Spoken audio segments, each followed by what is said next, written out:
Before I start this video, I had to show you this. This was $75,000 on the line, and if you've ever wondered if Call of Duty is just straight up unlucky at times, then you'd probably be right.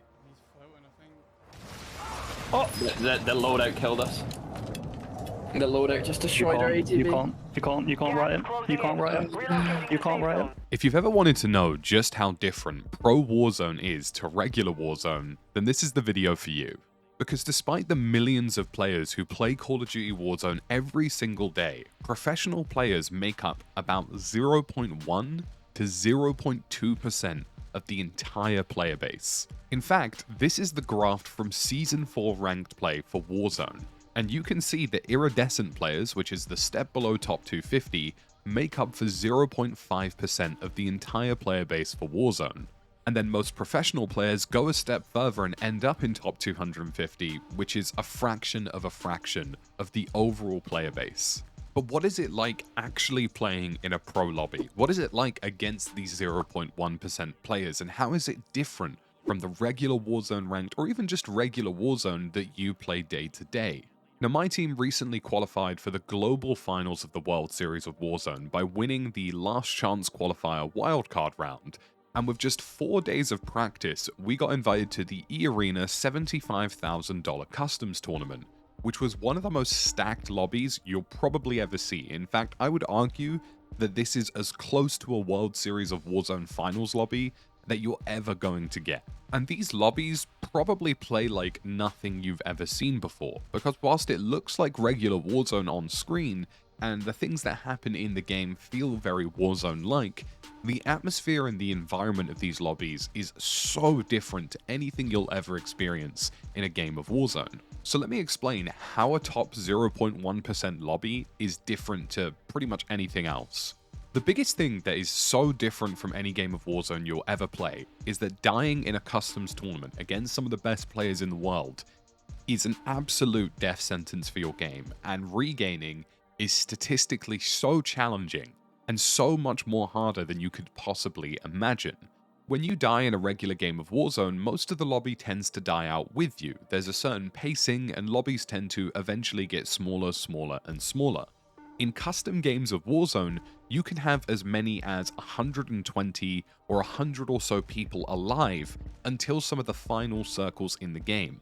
And it's only in those final circles do people really start getting picked off and picked apart.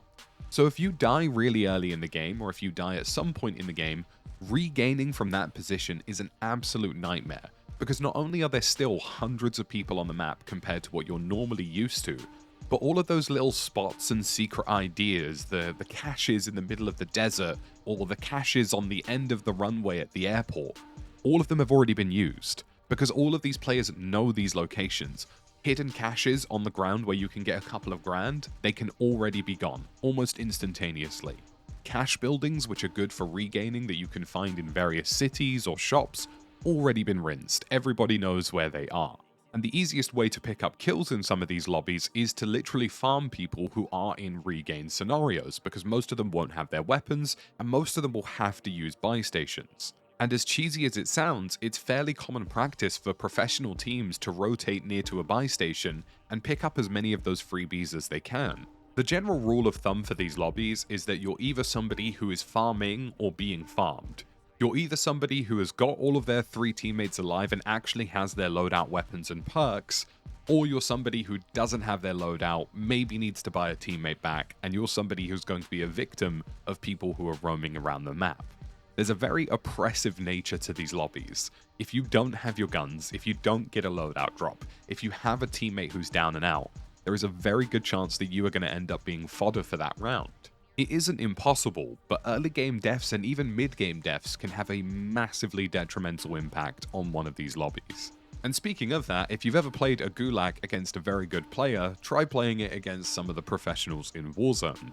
Gulags in Warzone, especially against some of the guys who are literally some of the top players in the world, are not only very challenging, but can play very differently. Normally, people take up the regular positions you take in a gulag, the regular head glitches, the regular spots you would anticipate.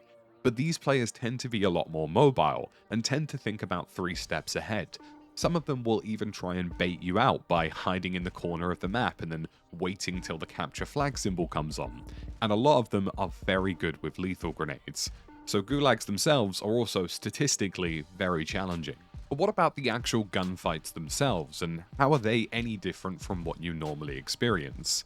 Well, to start with, everybody's absolutely stacked together all the time, and I'm sure some of you will have experienced that in ranked for the most part anyway.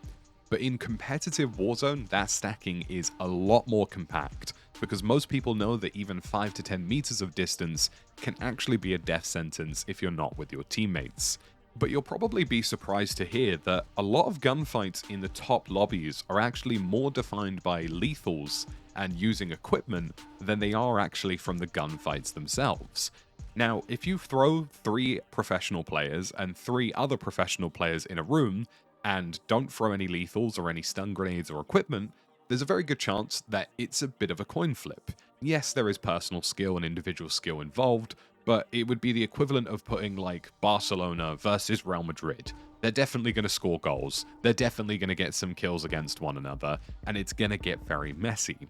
And if you're a team who wants to stay alive and doesn't want to lose a squad mate, most of these fights end up relying on lethals. In fact, in the 75k tournament, I was killed by 2 drill charges and 5 Semtex grenades. And there's a hilarious clip from Smixie's team where her teammate Attract is getting hit by, I think, 6 grenades back to back, just people lobbing them at him and hoping for the best. Because a surefire way to stay alive and to keep your teammates alive and guarantee success in one of these fights is to get an entry frag, get an entry down, or get somebody cracked in a really bad way really early on.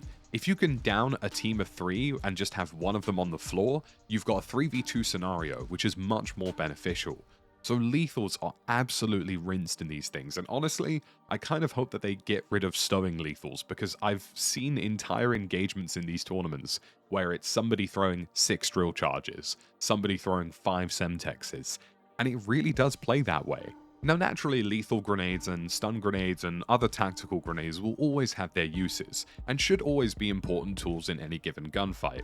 But right now, in customs in these top 0.1% lobbies, they are used to extremes because they're effectively a quick-fire way to guarantee some success.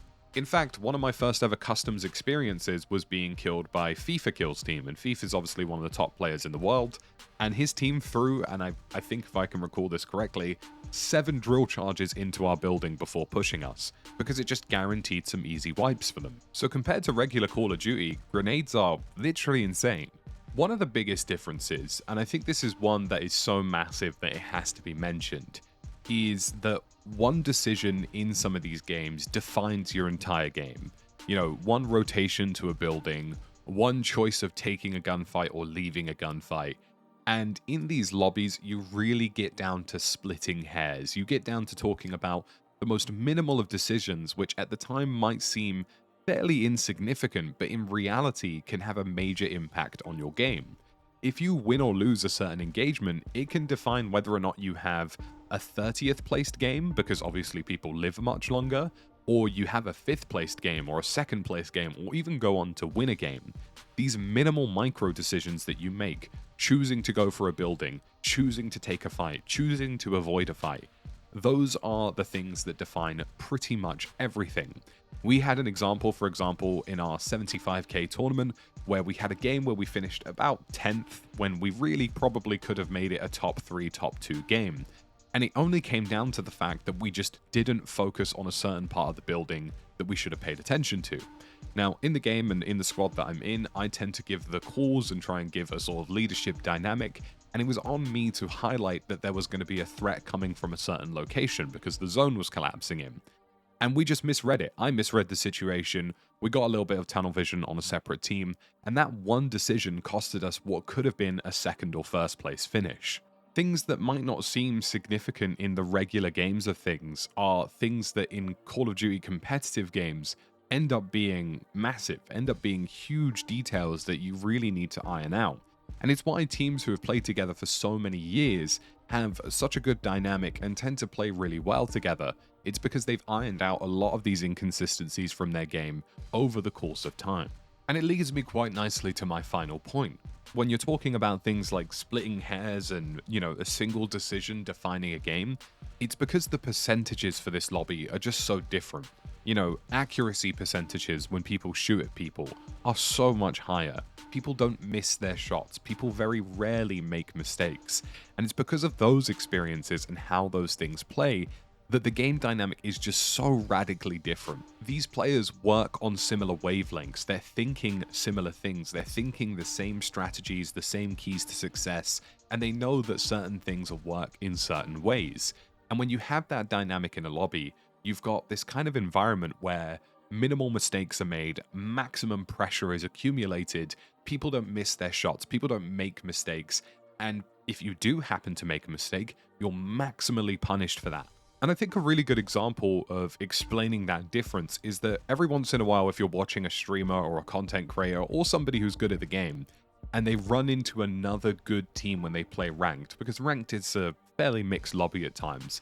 If you run into another top team, the situation just changes so drastically. There's a real shift in attitude. They play the game with a lot more respect for the opponent because they're anticipating a much more challenging battle. So that's what a top 0.1% lobby looks like in Warzone. And if you found this video interesting, please leave a like and let me know what you think in the comment section below.